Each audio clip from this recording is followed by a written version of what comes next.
Այսօրվա իմ հյուրն է Արա Կազարյանը, պրոդյուսեր, դերասան, լրագրող։ Հետաքրքիր զրույց ունեցանք, բայց մի թողեք։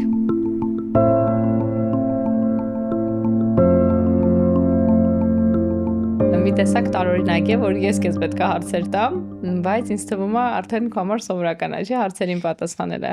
Ողջույն Լուսի ջան, իմ համար շատ հաճելի է այս հանդիպումը, այս ձևաչափով, շատ ուրախ եմ, որ պետք է պատասխանեմ քո հարցերին։ Հա, մի փոքր ձևաչափը տարբեր է, բայց այս վերջերս սկսել է ինձ դուր գալ, երբ ինձ են հարցեր տալիս, որովհետև ամբողջ կյանքիս, ամբողջ երկար բարակ ընթացքը այնպես է ձևավորվել, որ ես եմ հիմնականում եղել հարց տվողի դերում, բայց երբ զրուցակիցդ հետաքրքիր է, երբ իր գործի պրոֆեսիոնալն է, երբ դա անում է սիրով, ինչու՞ չէ նաև կարելի է դերերով փոխվել։ Սիրովի հետ անպայման կհամաձայնվեմ, պրոֆեսիոնալիզմի մասին չեմ կարող վստահ ասել, որովհետև առաջի մասնագիտությունս ամեն դեպքում իրավաբան լինելն է, բայց ինչպես երևի տեղյակ ես, իմ ոդքասթի հիմքն է մեր հայրենակիցներին օգնել, աջակցել, խրախուսել, հույս տալ, ինչու՞ չէ, նաև խորհուրդներով, ամեն մասնագետ իր խորհուրդներով կիսվի, որով ավելի օգտակար կլինենք Ամերիկայում ադապտացիայի հարցում։ Դրա համար այսօր ես կուզենամ մի քիչ խոսենք թե Ամերիկայից, թե Հայաստանից, թե տարբերություններից Ամերիկայում Հայաստանում, բայց երևի թե չհեռանալով իմ ֆորմատից, կսկսեմ այն հարցից, արդյոք ինչպես ստացվեց, որ որոշեցիք տեղափոխվել ԱՄՆ եւ ադապտացիան ԱՄՆ-ում ոնց եղավ Արա ջան, դժվար էր, հեշտ էր, երկար էր։ Ես եկել եմ Միացյալ Նահանգներ որպես զբոսաշրջիկ, առանց մտածելու 1 րոպե անգամ, որ պետք է մնամ Միացյալ Նահանգներում։ Եկել եմ ծննդյանս տարեդարձը տոնելու, հետո նոր տարին անցկացնելու ու հետ գնալու նպատակով։ Ընդամենը 1 ճամպրուկ շոր եմ բերել, 1 ճամպրուկ էլ նվերներ։ Եվ ասեմ ավելին, այն ժամանակ աշխատում էի Հայաստանում եւ բիզնես ունեինք, գիշերային ակումբ ռեստորան եւ նաեւ աշխատում էի հեռուստաընկերություններից մեկում առաջատար ու երբ գնացի եւ սեփականատիրոջը խնդրեցի, որ նամակ տա, որովհետեւ գիտեք դեսպանատուն մտնելուց առաջ նամակ էր պետք, աշխատավարձ եւ այլն, ինքը ասացի ես նկարվել եմ 1.5 ամսվա հաղորդումներ, նախապես իմ օրերը դատարկ չի մնա, որովհետեւ ինձ վստահել էին կարևոր օրերը entertainment-ով կապված, Բայելույս Հայաստան ծրագիրն էի վարում։ Հա, ասեցի ինչ հնարավոր է արել եմ նախապես, ինքը այսպես նայեց ինձ ու ասեց դու հետ չես գալու։ Ասի լավ էլի, ասի ինչ եք ասում, ես ընդհանրապես նպատակ չունեմ, ու միակ մարդն էինք եղել, որ այսպես ճիշտ կանխատեսում արեց։ Հետո եկա, ճիշտն ասած, այստեղ հանդիպեցի մարդկանց, ովքեր փորձում էին հայկական հեռուստաընկերություններ կամ հեռուստատեսություն կայացնել։ Կներեք Արա ջան, դա որ թվականն էր, 2000 հեռավոր։ Շատ վաղուց էր։ Նոյեմբերին կլինի 26 տարի։ Հեռավոր 2000 թվականն էր։ Եվ հանդիպեցինք այդ մարդկանց շատ պատահական։ Իրենք ինձ առաջարկեցին, այսինքն ուզում են անպայման մեր հետ աշխատեք եւ այլն։ Շատ բարձր աշխատավարձ առաջարկեցին։ Պետքա վարեի ընդհանրապես շաբաթական 1 անգամ ուղիղ եթերում հաղորդում։ Հետո իմ համար ինչ-որ challenge էր, հետաքրքիր էր, հետո ասեցին մենք կանենք քո բիզնես վիզան, օրինականացման հարց կլուծենք եւ այլն, դա շատ արագ կտևի, փողը մենք կտանք։ Իմ համար ամենակարևորը որ հարազատներից պետք է այս արագ տեսնել, ես ասի ես չեմ կարող այդտեղ մնալ եւ մի քանի տարի ու ես կխելագարվեմ, իմ համար այդ Ամերիկան ինձ պետք չի եւ ամենակարևորը ապրել մի երկրում առանց փաստաթղթերի ոչ օրինական, դա եւս իմ համար անընդունելի էր։ Նրանք խոստացան, որ ամեն ինչ կանեն եւ ի պատիվ իրանց իրանք արեցին եւ դա իհարկե 6 ամսում չեղավ, ինչպես իրենք ասում էին, մի փոքր ավելի երկար եղավ, բայց այնուամենայնիվ ես մնացի, սկսեցի աշխատել ու երջանիկ եմ նրանով, որ առաջին օրվանից արել եմ այն գործը, որ կարծում եմ իմ մոտ ամենալավն է ստացվում։ Այո, մասնագիտություն չես փոխել։ Ուրիշ որևէ գործ չեմ արել, չնայած ես կարծում եմ, որ յուրաքանչյուր գործ պատվաբեր է եւ եթե պետքա փող աշխատես, պետքա ընտանիք պահես, օտար երկրում մանավանդ, պետքա պատրաստ լինես ամենատարբեր փորձությունների։ Ուղղակի իմ տարբերակում, Լուսի ջան, ես դրա կարիքը չունեի, հասկանում ես, եթե հարցը դրվեր, որ ես պետք է գնամ ու տաքսի վարեմ կամ downtown-ում ոսկերչական այդ արտադրամասերից սկսեմ իմ այստեղի կարիերան, ես դա չէի անի, ոչ թե որ խորշում եմ նման աշխատանքներից, այլ որովհետև դրա կարիքը չկար ու դա պատճառաբանված չէր լինի։ Դա պետքա մարդ անի, երբ ունի ընտանիք, երբ ունի երեխաներ, ովքեր նայում են իր ձեռքին եւ իր աչքերին, օրվա վերջին, որովհետեւ ուզում են հաց ուտեն։ Ես չունեի այդ խնդիրը եւ թողել էի Երևանում ամեն ինչ, իսկ Երևանում ունեի եւ ունեմ տուն, աշխատանք, պատվաբեր, այդ բիզնեսը, որի մասին պատմեցի, մենք փակել էինք իհարկե, բայց ունեի մեքենա, ունեի վարորդ, ամեն ինչ ունեի, այսինքն ինչի փոր թողնեի այդ ամեն ինչ ու գայի այստեղ գնայի դաունթաունում ոսկեչական արտադրամասում ինչ որ բաներ անեի կամ տաքսի քշեի։ Բախտավոր եմ այնքանով, որ առաջին օրվանից արել եմ իմ գործը։ Դա շատ կարևոր է իմ համար եւ նաեւ հետո սկսեց challenge-ը, որովհետեւ հայկական հերոստա ընկերությունները այստեղ ողբերգական վիճակում Դրա էին։ համար էր հարցս, որ թվականին ես եկել, որպեսզի հասկանայի արդյոք կար հերոստաընկերություն։ Կար, հիմա նայ, ես հիացած եմ, մարդիկ նայում են podcast-ը եւ նայում են էկրանից այս կողմը ինչ որ կա կադրում, սակայն չի տեսնում խոհանոցը։ Օրինակ առանձին վերցրած թվում է թե podcast-ա եւ նստած է Լուսին եւ իր հյուրը եւ զրուցում են, բայց պրոֆեսիոնալիզմը ուղղակի առաջին պահից ինձ հիացած եմ, որովհետեւ միկրոֆոններից սկսած լույսերը, տեսախցիկները, աշխատակազմը, ամեն ինչ արված է բարձր պրոֆեսիոնալ, ինչ որ պահանջվում է, հա, բայց երբ ես եկա, ուրեմն պատկերացու հայկական Հայաստանյան հեռուստատեսությունում աշխատած մարդ, Հմեկ, Արմենիա, եւ այլն, եւ ասենք այդ տարիներին մանավանդ մի բան էլ ավել էին կադրից դուրս աշխատողները, այսինքն էլեմենտար տիտր գրողը առանձին էր, առանձին մասնագիտություն, ասիստենտը ուներ իր ասիստենտը, օպերատորը ուներ իր ասիստենտը, ձայնային ռեժիսոր ունենք, ձայնային ասիստենտ ունենք, չգիտեմ, բոլոր կամերաների հետևում կանգնած էին կամերամեններ, օպերատորներ եւ այլն։ Ու ես հանկարծ գալիս եմ եւ ինձ ասում են եկա բարես առաջին հաղորդումը, ուրեմն այսօրապես հիշում եմ Կոլորադոյի վրա մի ստուդիա կար, գնացի մտա տաղավար ու դե տաղավարը մի սենյակ էր փոքր, հա, ու ինձ ասին դե հիմա հյուրերդ կգան, հյուրերս այսօրապես հիշում եմ Արմեն եւ Աննա Էլբակյաններն էին, դա իմ առաջին հաղորդումն իմ հարևաններն են։ Եվ ուրեմն հեռավոր 2000 թվական կամ արդեն 2001-ն էր պատտվել երևի, չգիտեմ։ Ուրեմն պատերի վրա անկյուններում ձգած էին տեսախցիկները, ուղղակի ձգած էին։ Եվ սեղաններ սենց կլոր, մի քիչ ավելի մեծ, վրան լիքը շշեր էր, գարեջրի բան, դատարկ, կիսադատարկ բան, մոխրաման լիքը սիգարետով, այդ ստուդիայի տերը եկավ, ասեց կմաքրենք հիմա, ասի իսկ ուր են մնացած մարդիկ, կամերաмен, ասեց ինչ կամերamenներ, արդեն ասեց բանա, ձգած են, աստրոյկա արած է, հիմա կմիացնենք։ Ու ես հասկացա, որ ես այս առումով չեմ եկել Ամերիկա, ես եկել եմ ինչ-որ երրորդ կամ չորրորդ կարգի երկիր, հա, ու այդ արդեն այդ challenge-ը հետագայում արդեն իմ համար շատ կարևոր էր այդ մարտահրավերները ընդունելը եւ փոխելը իրավիճակը, որովհետեւ առաջին հաղորդումները որոնք դեկոր ունեին, ասում են ժողովուրդ ո՞նց կարա հաղորդումը դեկոր չունենա, ո՞նց կարա սև վարակույրի մոտ նստի հաղորդավարը ու վարի հաղորդում, ասում են ինչի՞ դա պետք, դեկոր էինք սարքում, հետո ասեմ հաղորդումը ո՞նց կարա օփնինգ չունենա, ինչ որ չէ, բացում պետք է ունենա, հաղորդում ունի իր կանոնները, դա պետք է պատվիրել, դա առանձին մասնագիտություն է եւ այլն, ու հետագայում մենք արդեն որ սկսեցինք այդ գործի մեր մրցակիցները մեզ այսպես ծաղրով մի քիչ էլ կամարանքով մեզ ասում էին դուք hedge business անել չգիտեք, դուք անիմաստ ծախսեր եք անում, հա, բայց ես կարծում եմ, որ դա արդարացված է եւ դու չես կարող չանել ծախսեր։ Ցանկացած բիզնես միայն փող աշխատելու մասին չի, ցանկացած բիզնես դա եւ ներդրումներ անելու մասին է, եւ այդ ներդրումները ոչ միայն սեղանի, աթոռի, դեկորի տեսքով են, այլ նաեւ քո մեջ ներդրումներ, որովհետեւ դու նաեւ պետք է անդադ ինքնակրթվես, անդադ պետք է փորձես լինել տրենդի մեջ։ Հակառակ դեպքում շատ արագ գալիս է մի հատ էտապ, որ սկսում ես ժանգոտել, իսկ մի երկու օր հետո դա դու ես զգում, 3-4 ամիս հետո արդեն հանդիսատեսն ես զգում։ Ես կասեի բացի տրենդը նաև լավ իմաստով իրականում մրցակցությունը, որովհետև ես մրցակցությունը երբեք չեմ դիտարկել որպես օ նա մի բան ունի, ես էլ ունենամ, այլ առողջ մրցակցություն, որ եթե մի լավ բան կա, դու էլ ձգտես էքստրա 2 անգամ ավելի լավին, ու այս դեպքում արդեն չես էլ ժանգոտի։ Ուղղակի այդ թվականներին ինձ թվում է ավելորդ գումար ծախսելը հեչ տեղին չէր։ Չէ, տեղին էր, որովհետև մենք ես եւ իմ պարտները Ժամանակ Սևակ Պետրոսյանի հետ էինք աշխատում Միրիտյանի, մենք տանը չունեինք այս հեռուստացույցներից, որոնք պատին են կախվում, որովհետև 2000-ականներին դրանք $10,000 մոտավորապես $10-12,000 արժեին։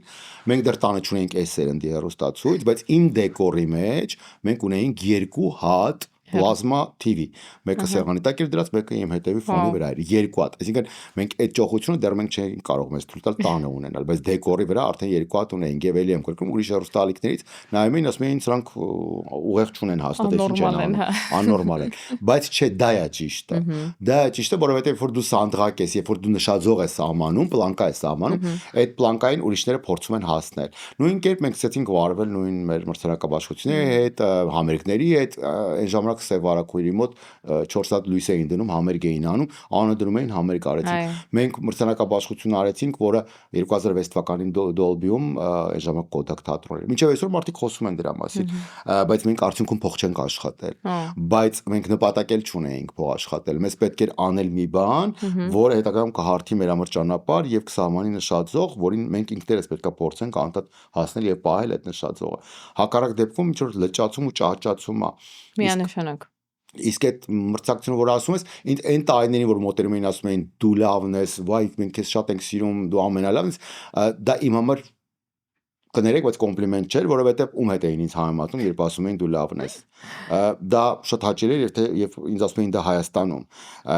Ու հիմա, երբ գալով մեր օրերին, մհերը մի քիչ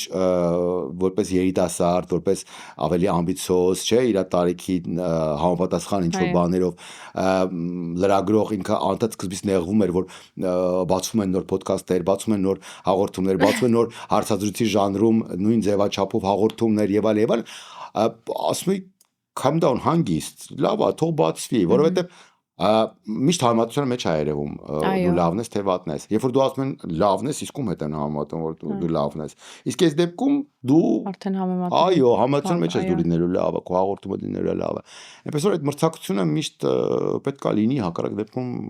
չէ, եթե չլինի կճահճանանք եւ հետ կգնանք։ Այ խոսեցինք Հայաստանից, մհերը ճիշտ ավելի շատ է գնում գալիս, չնայած դու էլ Արաջան գիտեմ։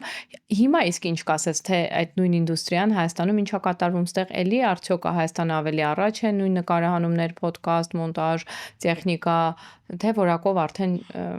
Ամերիկայում կամ Հայաստանում դա արվում է Հայաստանում պետությունն է, չէ, պետական նաև կա պետական հմեկ, հա, եւ հզոր հեռուստաընկերություններ։ Սա եկեք չմոռանանք, որքան որ մենք շատ ենք։ Ի վերջո դա համայնք է։ Համայնքային այդ ռադիոն էլ է համայնքային, հեռուստատեսությունն էլ է համայնքային։ Ի վերջո նույն հեռուստաընկերությունները հիմնականում վերահեռարձակողի դերում են եւ շատ քիչ արտադրանք է այստեղ արտադրվում։ Մանավանդ որ մեր ոլորտում գալով հեռուստատեսությանը ասեմ, որ այսօր հեռուստա տեսությունը որպես այդպիսին արդեն դադարում է ակտուալ լինել եւ իր ձևաչափով ինքը հետաքրքիր չի մարդկանց եւ տարիքային ցենզը գնալով մեծանում է հեռուստատեսության հեռուստաեթերի սպառողների, որովհետեւ գալիս են պրովայդերներ ուրիշ տեսակի Hulu-ներ, չգիտեմ, Netflix-ներ, Amazon-ներ, հայկական իրականության մեջ արդեն ուրիշ հարթակներ են գալիս, չէ, ապլիկեշն, կինոդարաններ եւ այլն եւ այլն։ Եվ այն դասական հեռուստատեսությունը, որ մենք գիտենք, որտեղ որ մենք աշխատել ենք, ես աշխատել եմ, ասենք 10-12 տարեկանից եմ, ինքը արդեն ակտուալ չի, բայց միշտ ակտուալ են լինելու եւ միշտ սպասված են լինելու լավ կոնտենտ արտադրողները, որտեղ ի վերջո կոնտենտի մասին է։ Միևնույնն է, մարդիկ սպառելու են լավ ֆիլմ, լավ հեռուստասերիալ, լավ սիթկոմ, լավ հաղորդում։ Հիմա պրովայդերը թե ինչպիսին կլինի, այն ժամանակ այդ արկղներ, սև սպիտակ։ Հետո դարձավ գունավոր այդ արկղը, հետո դարձավ պատի վրա կախած, հետո դարձավ 4K, հետո չգիտեմ ինչ դարավ։ Հիմա դա հետաքրքիր չէ, որովհետեւ աշխարհը արդեն հեռախոսի մեջ է եւ պլանշետների վրա է, եւ պրովայդերները փոխվում են։ Նույն Քիմ Քարդաշյանը կամ իրենց այդ հայտնի շոուն այսօր տալ են Hulu եւ տալ են ուրիշ դասական հեռուստատեսությունից դուրս են եկել։ Էլի եմ կրկնում, պետք է միշտ մտածել լավ կոնտենտ արտադրելու մասին։ Մարդիկ արդեն այդ լավ կոնտենտը կփնտրեն, կգտնեն, որպեսի նայեն հեռախոսի մեջ, պլանշետում, Apple TV-ով կամ չգիտեմ Netflix-ով միևնույնն է կփնտրեն, որովհետև կոնտենտը միշտ կարևոր է։ Եվ բնականաբար մարդիկ փնտրում են այն մարդուն, ում սիրում են, եւ կարևոր չի Hulu-ում կլինի վերջի թե TV-ով։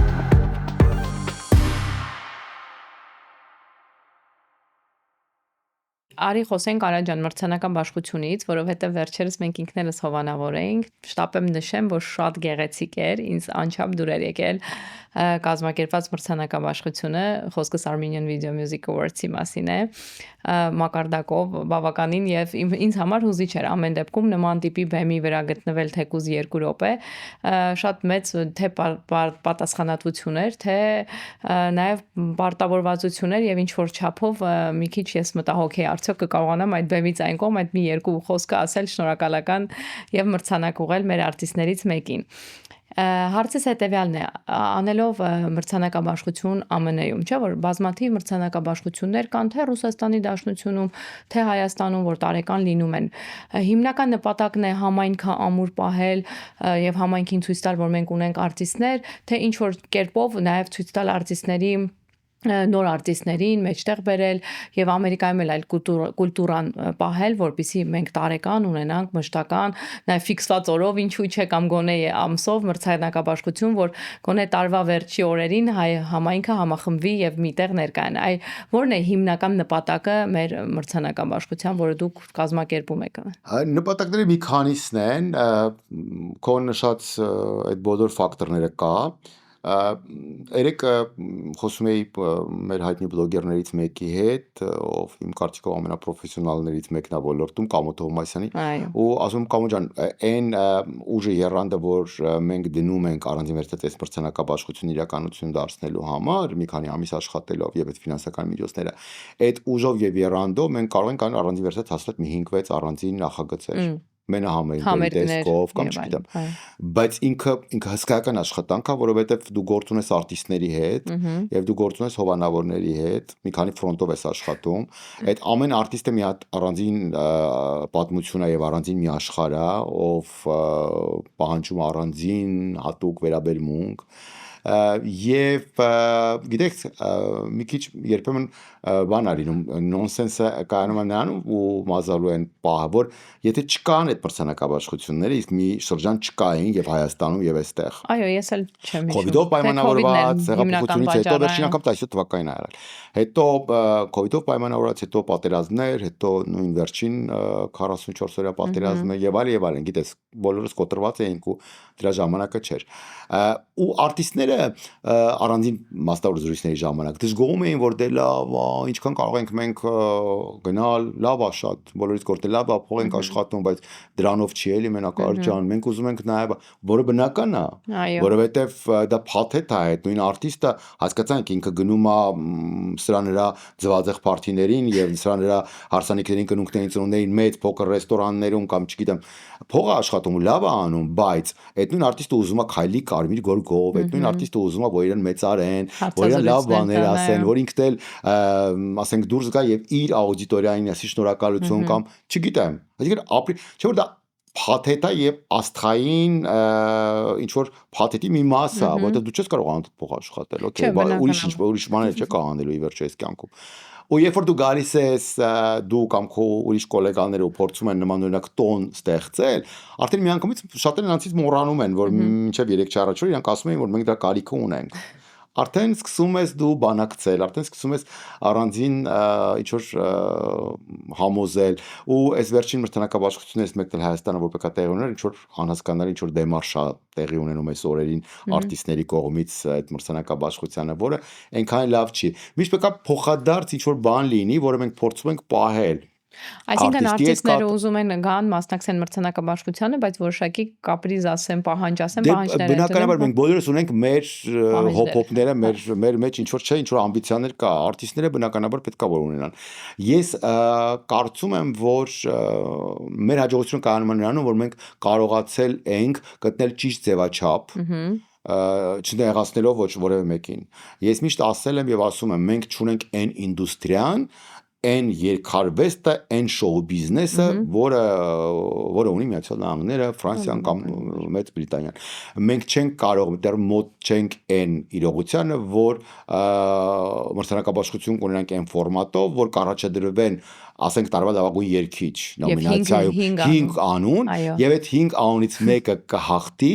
եւ այն 4-ը շատ լոյալ կլինեն, կհամաձայնեն մասնակցել, Ու եւ չեն զանգի ոտքի վրա ասեն Արա ջան, ինչի մեջ եք ընտրել։ շտամություն չի լինի եւ Այո։ ոտքի վրա կկանգնեն կծափահարեն կողջունեն իրենց այդ 5-րդ գործընկերոջը, ինչպես դա անում են ամերիկացիները, անգլիացիները եւ մնացած ուրիշ։ Մենք դրան մոտ չենք, մենք շատ հեռու ենք, երևի թե 200-300 տարի հետո միգուցե, բայց ոչ այսօր։ Եվ բոլոր այն փորձերը, որ արվում է Հայաստանում, որ նման ֆորմատով, նման ձևաչափով անեն մրցանակաբաշխություն, ինչպես դա արվում է Grammy-ում կամ Ակադեմիայով կամ չգիտեմ ինչ որ քվեարկող հանձնաժողովով, short list, long list եւ այլն, կներեք, մենք դրան դեռ մոտ չենք։ Armenian Music Video Awards-ի հաջողությունը կարծում եմ նրանով, մենք որ գտել ենք ճիշտ ձևաչափ, ընդհանրապես մենք գնահատում ենք տվյալ մարդու արված այս տարվա աշխատանքը եւ մենք չունենք հաղթողներ եւ պարտվողներ, մենք չունենք նոմինացիաներ, որտեղ կան 5 հոգի, որոնցից մեկը պետք է հաղթի, 4-ը չպետք է հաղթեն եւ այլն եւ այլն։ Եվ ասեն, որ այդ մասնակցությունը արդեն հաղթանակ է։ Միևնույնն է, հոգեբանորեն մենք դեռ դրան մոտ չենք, ասեմ ավելի շատ հեռու ենք։ Մենք ունենք հատուկ մրցանակներ, որոնք շատ լավ հասկանալով նաեւ որ կան արտիստներ, ովքեր ֆանտաստիկ գործ են անում, բայց իրենց դիտումներով իրենք մոտ չեն այդ միլիոններին, մենք դրա համար մտածում ենք հատուկ մրցանակներ, որովհետեւ շոյենք նրանց ինքնասիրությունը եւ այս, որովհետեւ հսկայական աշխատանք են անում։ Օրինակ Մաշան Մնջյանի նման արտիստը կամ Սյուզաննա Մելքոնյանի նման արտիստը չունի այսօր այն իրականությունում ենք ապրում, որ նրանք չունեն այսօր այն view-երը, որը ունի Օքսիա Աբդալյանը, փաստա չէ։ Այո։ Բայց Օքսիա Աբդալյանը եթե մասնակցում է մրցանակաբաշխությանը, որովհետեւ իր տեսահոլովակը ունի լիքը դիտումներ եւ ստանում են արժանիորեն մրցանակը, ուրեմն պետք է ինչ-որ կերպ խրախուսել ու ներկայացնել Մաշա Մնջարյանին եւ Սյուզաննա Մելքոյանի նման արտիստներին, ովքեր այսօր ներկայացնում են հայ երկարվեստը, ուրեմն փառահեղ կերպով երգում են, ճիշտ իրենց արվեստի ջատագովներ են եւ այլն եւ այլն։ Դրա համար կան արդեն հատուկ մրցանակներ։ Այսինքն մեկը մեկին կոմպենս ու փորձում ենք այնպես անել, որ ռուսեն արտահայտություն կա ի овцы целые, волки сыты, չէ, որ բոլորը գոհ լինեն։ Արդյունքում հայերը գտնում են մարդիկ, որ գոհ չէ, բոլորին չես գոհացնի։ Բայց էլի եմ կրկնում, հսկայական աշխատանք է եւ եզրափակելով խոսքս ուզում ձեր շնորհակալություն ասել, իդեմս ձեզ, ձեր ֆիրմի, ձեր իրավաբանական գրասենյակի նաեւ մեր բոլոր հովանավորներին, որովհետեւ շատ կարեւոր է գիտակցել մի բան։ Մենք ապրում ենք Սփյուռքում, մենք չունենք ԿԳՍՄ նախարարություն, մենք չունենք մեծ Coca-Cola-ի կամ չգիտեմ Pepsi Cola-ի նման հովանավորներ։ Մենք անում ենք դա ձեր նման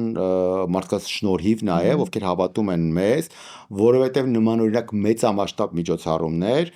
միայն sold out-ներով հնարավոր չի իրականացնել։ Անգամ դալիճի sold out-ից գոյացած գումարը այս հսկայական միջոցառման ծախսերի 20-30%-ը չի փակում։ Այնպես որ եթե դուք չլինեք, Լուսի ջան, երբ չլինեն ձեր նման ուրիշ մարդիկ, ովքեր հավատում են մեզ եւ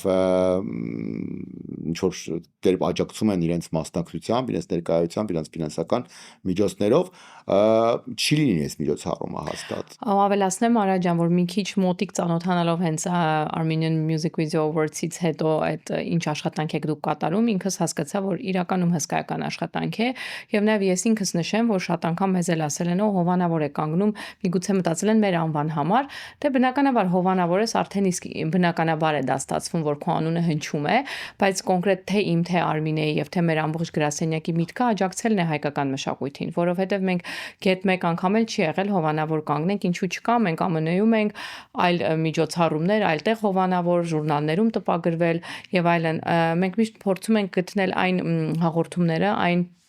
մրցանակաբաշխություն կլինի, երեկո կլինի, ֆիլմ, ցուցադրություն, կապ չունի, որ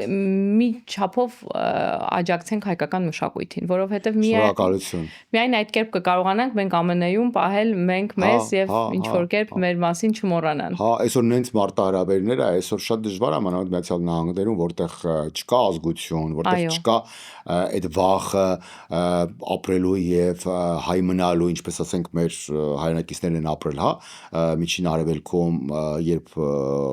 կողքի բնակարանում ապրելն ասենք կամ կողքի փողոցում ուրիշ դավանանքի տեր մարդիկ անդադ իրենց ազգային ինքնությունը պահելու այդ բանով են իրենք ծնվել, մեծացել եւ անդադ վախով եւ այո այդ ինքնությունը կորցնելու վախով Միացյալ Նահանգներում չկա Միացյալ Նահանգները այնքան ամեն ինչ ճիշտ մտածած է այդ առումով որ այստեղ չկա ազգություն, այստեղ դուք հանգիստ կարող եք ապրել եւ այլն եւ ընտանիքում երեխաները հիմնականում գնում են ամերիկյան դպրոց, այստեղ ծնողները հաճախ այդպես չեն կոտորում իրենց ինչպես դա արել են Իրանում կամ Իրաքում կամ Սիրիայում կամ Լիբանանում, որ անպայման պետք է երեխան մենք պետք է երևի քիչ ուտենք, ավելի համեստ ապրենք, բայց պետք է երեխան գնա վճարովի հայկական դպրոց։ Այստեղ բոլորի մոտ ռիլաքս վիճակ է եւ իհարկե այդ ասիմիլյացիան շատ ավելի ահռելի տեմպերով է գնում ու հաճախ երբ երեխաները սկսում են 3-4 տարեկանից սկսել խոսել անգլերեն ու հետո գալիս է մի պահ, երբ անջրպետ է առաջանում ծնողի եւ երեխայի միջև երբ երեխան մեծանում է իր անգլերենով ծնողը չգիտի այդ անգլերենը այդ մակարդակի արդեն սկսում է երեխան կարծես թե չվստահել իր ծնողին որովհետեւ հանձինս այդ ծնողի ով անգլերեն վատ է խոսում ինքը տեսնում է մարդ ով իր համար չի կարող լինել հեղինակություն եւ այստեղից սկսում է այդ անջրպետը ու խորանում ու հետո մի օր այդ ծնողն ու երեխան իրենց սկսում են բախվել ու չհասկանալ որ հետո ծնողը ասում է բա ոնց սենց եղավ տենց եղավ որովհետեւ դու առաջին օրվանից չարեցիր ամեն ինչ որպեսզի քո երեխան հայ մեծանա հայոց լեզուն տիրապետելով հայերեն իմանալով գրել կարդալ իմանալով եւ այլն այդ պարագայում մանավանդ ելի եմ կրկնում ձեր գործը շատ կարեւոր է մարդկանց ովքեր հովանավորում են ես միշտ չեմ հասկանում այն բիզնեսներին ովքեր ասում են որ դե մենք լինում է մեկ չէ որ մի հատ ինչ-որ պուճուր ինչ-որ բուտկա են բացում դե մենք հայեր մենք չենք ուզում մեր հաճախորդները հայեր մենք ավելի օտարների վրա ենք աշխատում այդ որ ասում են ուզում եմ գիտես ինչ եմ ուզում անեմ զուգահեռ իրականությունում այնպիսի բիզնեսներ կան կայացած Արա գարուն կատնամթերքը լուսահոգի հիմնադիրը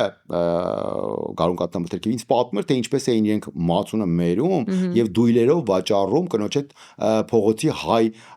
մարդկանց եւ ինչպես է կայացել գարուն կատնամթերքը ու էլի լիքը տենց success story-ներ կարող եմ պատմել որ մարդիկ այո հայերով եւ հայերի միջոցով են զարգացրել կամած ոտքի կանգնել որ այսօր ունեն համա ասենք նահանգում կամ ամբողջ երկրում կամ երկրից դուրս արդեն համբավ ու պատահական չի հա որ ասենք այդ նույն բուտկայի տերը չեն գիտակցում որ իրանց բուտկան գլենդելում է եւ հայերը պետք է լինեն իրենց հաճախորդները կամ նորթորը հակառակ դեպքում երիտե մի քիչ խելոք են չէ այդ կորպորացիաների ղեկավարները հակառակ դեպքում չէին բերի Louis Vuitton-ներ եւ Tiffany-ներ եւ Glendale-ի մեջտեղ ապրես եւ Glendale-ը միակ քաղաքն է երևի կարծում եմ Կալիֆոռնիայի որտեղ 100 մետր հեռավորության վրա երկու հատ Apple Store կա նման երկրորդ խանութ չկա, այո, ես երկրորդ խանութ չկա, որ մարդիկ հաշվարկել են, չէ, որ այդ քաղաքի հիմնական բնակչությունը եւ սպառողական զամբյուղով եւ իրենց հնարավորություններով, այս մարդիկ կարողանում են եւ դրա համար Եթե հիշում ես, չգիտեմ, հիշում ես թե չէ, Ամերիկան երբ որ բացվեց, ինչ խանութներ էին այնտեղ, ինչ-որ անիմաստ, ինչ-որ ամերիկյան, ինչ-որ լրիվ միջին Ամերիկայի համար այսպես նախատեսված ընդհանրապես չկար, ընդհանրապես։ Հիմա ինչա կատարում։ Այդ հաստատ ինչ-որ ուրիշների համար չի, չէ՞, մտածած։ Միանշանակ ու ինքս երբ որ նոր տեղափոխվեցի ԱՄՆ աշխատել եմ մեծ խանութի retail բաժնում որպես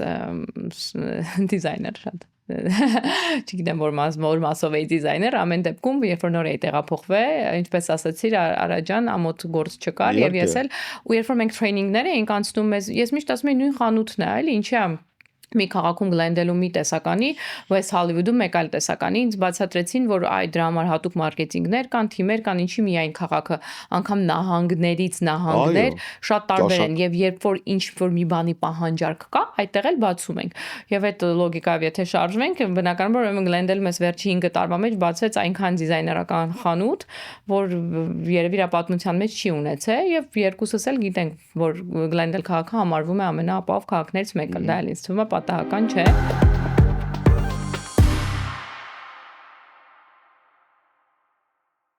Մենք ենք տենց հայրով ամանչում ենք, որ ասենք, եթե մի գործի մեջ լավը կա, ինքը հայ չի, չեմ էլ ուզում ազգությունը նշեմ, ես իմ բժիշկը ասենք, չգիտեմ, լավ ասեմ, իմ բժիշկը հրեա է, իմ փաստաբանը հրեա է։ Ինչի մենք մեր հայրով չենք կարողանում հպարտանալ, որ միշտ պետք է ոնց որ այդ սովետի ասած իմպորտնի պետքա լինի, որ նոր ասենք լավն է։ Դրա մեջ ստրկական բան կա։ Դրա մեջ ինչ-որ sense, չգիտեմ, տահաճ ինչ-որ չեմ ուզում վատ բարեր ասել, ինչ-որ sense բան կա, որ ես ես օրինակ սիրում եմ լինել միջավայրում, որտեղ հայեր են։ Ես շատ եմ սիրում։ Ես ուրախանում եմ, որ իմ փողոցի, փակ փողոցի 6 տներից արդեն 4-ը հայեր են ապրում։ Այն ժամանակ մենակ մենք էինք։ Ես սիրում եմ, երբ որ հարևանս հայ է։ Հաստատ հայի հետ լեզու կգտնեմ։ Հաստատ, ինչ որ ձև, ինչ որ խնդիր առաջանալու պարագայում, օտարի հետ չգիտեմ կարողանամ թե չէ։ Ես սիրում եմ, որ իմ բժիշկը լինի հայ, իմ վիրաբույժը լինի հայ, իմ հաշվապահը լինի հայ, որակյալ հայեր եւ որակյալ մասնագետներ, բայց որ հայը դա իմ որ արդեն առավելություն է։ Ու երիտասարդ։ Ես շատ, որքան մեծանում եմ, այնքան շատ ավելի տեղ եմ տալիս երիտասարդների, որովհետեւ գիտես ինչ, դու անընդհատ իհարկե քո մասին չի դա դեռ առաջիկա մի 30 տարում ուղղակի երևի մի օր երբ որ մեծանաս կհիշես իմ այս բառերը միշտ դու մնում ես տրենդի մեջ եւ միշտ մնում ես հետաքրքիր երբ քեզ շրջապատում ես երիտասարդ շատ շնորհալի մասնագետներով հիմա նայ լիքը մարդկանց համար իմ ու Մհերի տանդեմը ավելի շատ մտածելով որ ես եմ դե մեծը ավելի փորձառուն պրոդյուսերական եւ այլ բայց ներսից ես լիքը բաներ սովորում եմ Մհերից, որովհետև լիքը տրենդեր կան, լիքը բաներ կան, որ երեք դուրս է գալիս, ինքը շատ ավելի արագ է դրա մասին իմանում, քան ես, դրա մասին ես տեղեկանում եմ, եւ այլն եւ այլն։ Եվ նույն բժիշկ անգամ վիրաբույժը, հա, երբ որ վիրահատության էի գնում, ես նայում էի, որ պետք է լինի երիտասարդ։ Հա, որովհետև այսօր նաեւ այդ վիրահատությունը տեխնիկայի մասին է։ Այո, եւ ոչ բոլորն են, բայց դա ռեսուրսների մասին է, չէ՞։ Երիտասարդները ավելի ամբիցիոզ են։ Հետո դարում ամեն ինչ շատ արագ է զարգանում։ Ես արդեն իմ գրասենյակում զգում եմ, որ երիտասարդ մեր ինտերնները ինձանից շատ ավելի ճարպիկ արագ բաներ գիտեն, որ ինձ սա շատ սովորական մի բան է, բայց ես չգիտեմ։ Ինֆորմացիայի աղբյուր քո համար, ինչ որ բան դու սովորես իրանցից։ Եվ ինձ համար է երբեք ամոթ չի եղել սովորել, ուղղակի կան մարդիկ, որ կոմպլեքսներ ունեն, որ իրանք արդեն տարիքով են, իրանց պետք չի սովորացնել։ Երևի այդ մեր ծնողներից է եկել սովետից, որ եթե ծնող ենք։ Չգիտեմ որտեղից է եկել, բայց այդ պահը, այն որ դե մենք հայերից հեռու, մենք լավ էլի ժողովուրդը, ասենք հայերից հեռու գնալիք Մադագասկարում ապրեիք, ասենք չգիտեմ քանի եկի Մադագասկարում հայ կա։ Ինչի եկել հենց, հա, կամ գնայիք բան, Միացյալ Նահանգներում միջին նահանգներ կան, Այդահոբան, լիքը տենց նահանգներ կան, գնայինք, ինչի եկել Լոս Անջելես։ Եկել եք Լոս Անջելես, ամենահայաշատ տեղերում ապրում եք։ Եվ ամենահայաշատ քաղաքում Ինգլանդերում։ Եվ դե մեր բիզնեսը մենք հայերի հետ չենք ուզում, օքեյ։ Լավ եղեք։ Ամեն դեպքում մենք հայասեր ենք, մենք հայերին սիրում ենք, չգիտեմ, պետք է միշտ էլ աջակցենք միմյանց, որպեսզի մեր մշակույթը եւ շատ լավ է որ դրա մասին խոսեցինք, ես կարծում եմ մեր դեպքում եւ մեր նման ազգերի դեպքում նացիոնալիզմը անպայման պետք է։ Այո, մենք որովհետեւ միշտ վտանգավոր է այն ազգերի պարագայում, ովքեր մեծ են, շատ են, մեծաթիվ են, այդ վերածվում է շատ արագ կարող է վերածվի շովինիզմի եւ ունենա դառը վատ հետևանքներ, բայց հայերի նման փոքրաթիվ ազգերի համար դա պետք է, որովհետև մենք դրանով որևէ մեկի համար վտանգ չենք հանդիսանում, մենք հաստատ մեր նացիոնալիզմով մի օր չենք սպառնալու Իրանի կամ Թուրքիայի ազգային անվտանգությանը կամ Չինաստանի, բայց դա օգնելու է պահպանել մեր ինքնությունը եւ հայ մնալ, մեր երեխաներին հայ պահել եւ այլն եւ այլն։ Այնպես որ կարծում եմ լիքը գործ ունենք անելու մենք, լիքը ազգային հասարակական կազմակերպություններ, ես երբ որ եկա այնքան ուրախանում էի, որ այստեղ հայկական դպրոցներ կա, առաջին օրերին գնում էի ինչ որ տեղեր, տենց երբեք կուսակցական չեմ եղել, բայց ասենք ինչ որ դաշնակցական ինչ որ միջոցառումների, Ֆրեզնո, չգիտեմ, ամենատարբեր տեղեր տեսնում եմ, այդ երեխեքը ոնց են հայերեն երգում, ինչ որ հայկական եկեղեցիներ պատարակման, դու քեզ ավելի պաշտպանված ես զգում։ Այո, կամա թե ակամա զգում ես փոքրինչ դու տանն ես, այդքան էլ օտար երկրում չես։ Հաստատ։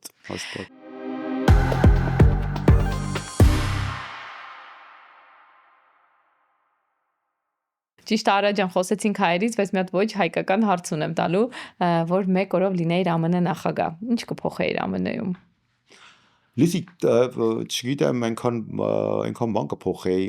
Նախ ես ասեմ քեզ ես ընտրել եմ ես այսպես բանը իմ հաղորդումներով էլ օցի լեզվի շրջանակներով խոսում ենք քաղաքական տանցի դարձերից ես չէի ողջունում դեմոկրատների այդ քայլերը վերջին եւ գնացի ու ինչպես լիքը հայեր ընտրել եմ Թրամփին ես նույնպես հա որ ասեմ երջանիկ եմ եւ ոգևորված եմ եւ չեմ փոշմանել ես հա երևի թե ոչ նրանք էի մի բան ոչ սա պաստորեն պարզում եմ մի բան բայց չգիտեմ ես կարծում եմ որ արտաքին քաղաքականությունը որը վարվում է ճիշտ չի վարվում եւ կարծում եմ որ այդ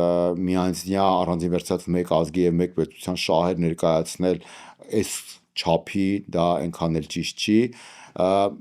եւ իհարկե թանկությունները ես քանի որ մի քիչ հին եմ համեմատելով կարող եմ ասել որ ամեն տարի սարսափելի գնաճ է տեղի ունենում Միացյալ Նահանգներում եւ այսօր առավոտյան ընկերներիս հետ էինք խոսում 2000-ականների 2004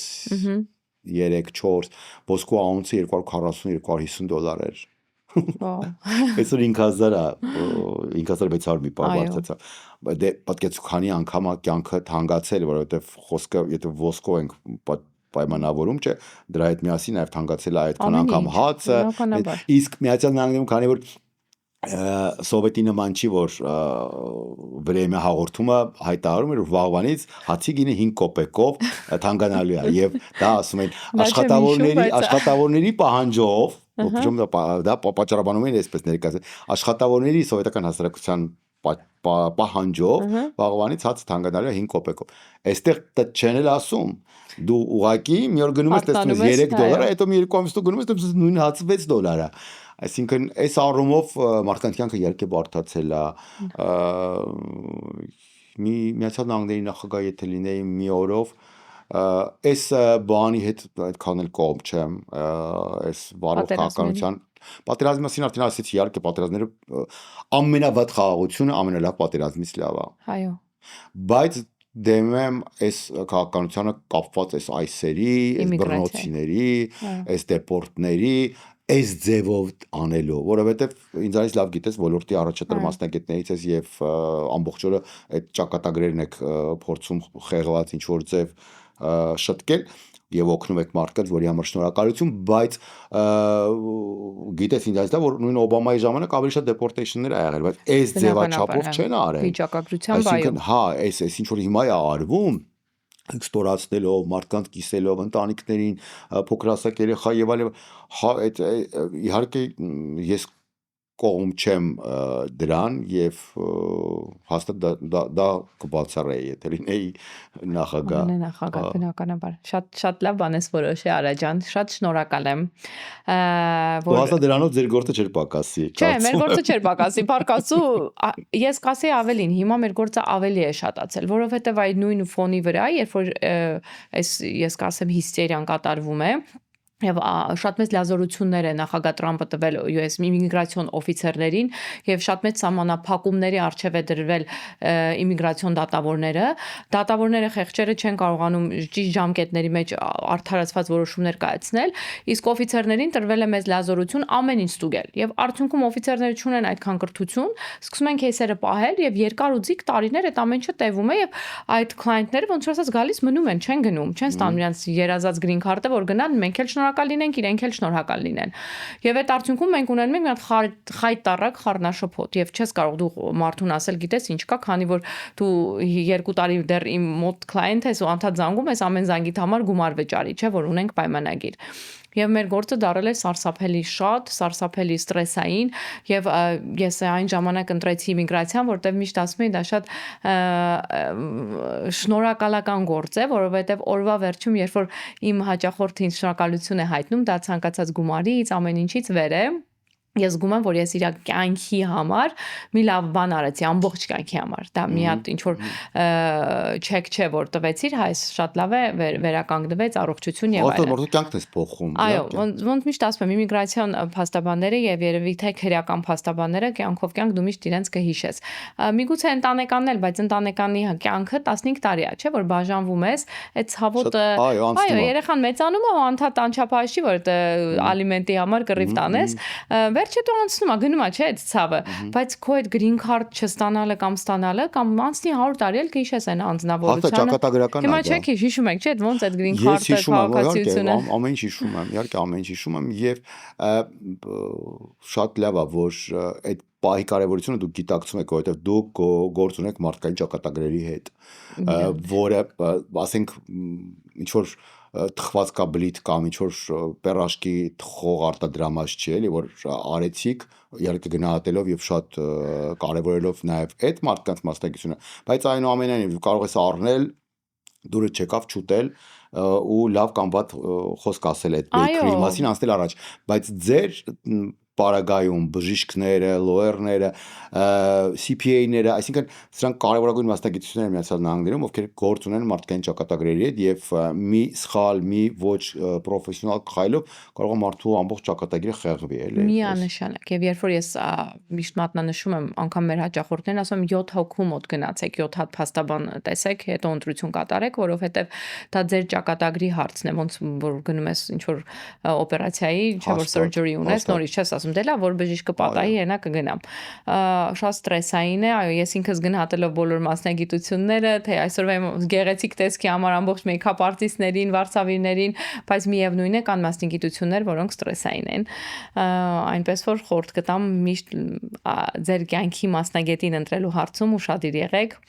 եւ չհեռանալով իմ ոդքասթի թեմայից, Արային էլ ասել շնորհակալություն շատ որ լոյերների հիմնական լոյերներից բողոքում են, ասում են հեռախոսներին չեն պատասխանում, հիմնական բողոքը լոյերների հետ կապված դա է, ինչքան որ ես լսել եմ։ Ճիշտ է, Արա ջան, ճիշտ է լսել։ Բժիշկները Միացյալ Նահանգներում իրենք Աստված կա, Աստվածն է, Աստվածից դու գալիս է այս երկրում կարծում եմ դատավորը, որը Աստվածից 5 պակաս է,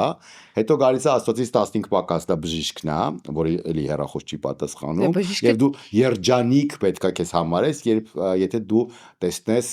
քեզ վիրահատող բժշկին երկրորդ անգամ։ Այստեղ այդպես է համակարգը դրած, Հայաստանում մենք սովոր էինք, չէ՞, բժշկին շնորհակալություն ասել, տեսնել, հարցեր տալ, զանգել, ինչ որ մարդկային, այստեղ դա չկա։ Եվ իհարկե հետո գալիս են լոյերները, որոնք հիմնականում ունեն բնավորություն չպատասխանել հեռախոսազանգերի եւ կարծում եմ իմպերատորը ես լսել եմ տարբերվում է լիքը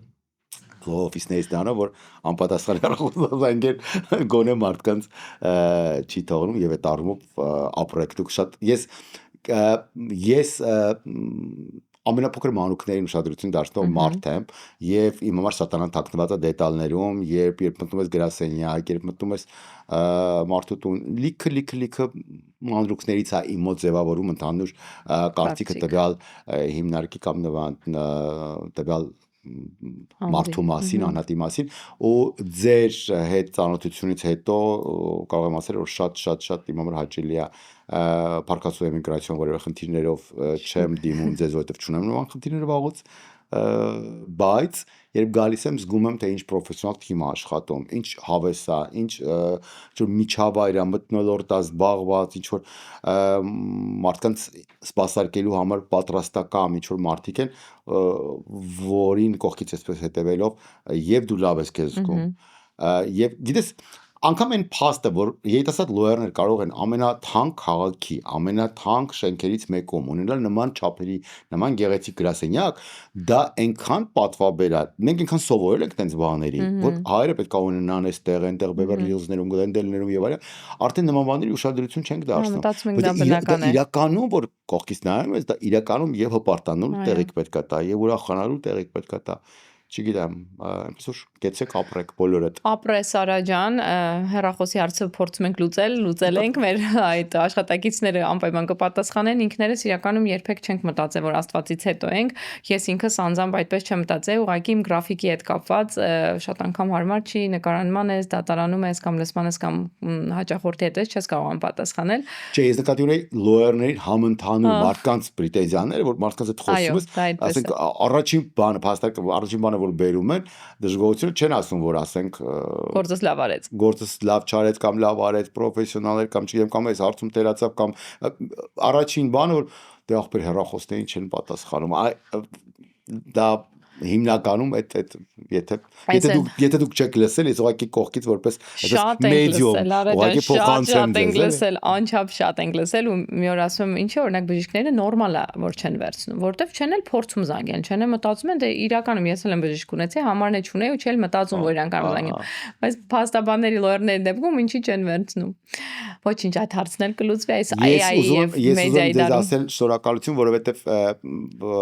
մենք որքան որ աշխատում էինք իրար հետ որպես հովանավոր եւ ինչ որ production միջոցառում կազմակերպելով եւ այլն